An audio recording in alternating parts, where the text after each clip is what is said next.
Imana nawe bikunezeza kaba n'umukobwa cyangwa se umusore yaraheze iwabo n'ukuri yaragumiwe kandi ukabona nta n'ubukwe bateganya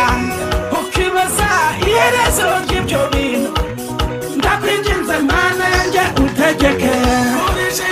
nikiriza kuri iyo korasi koresha itegeko koresha itegeko ruza kutari gushiramo amashi hari abadayimoni bari hano koko kubita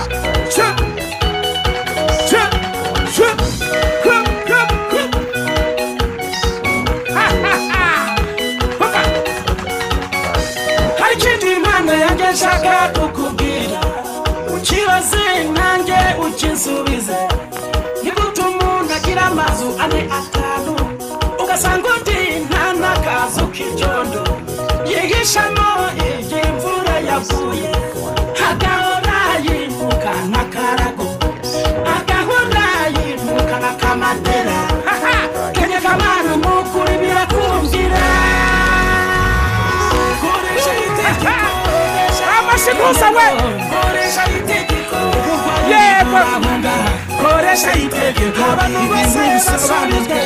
koresha itegeko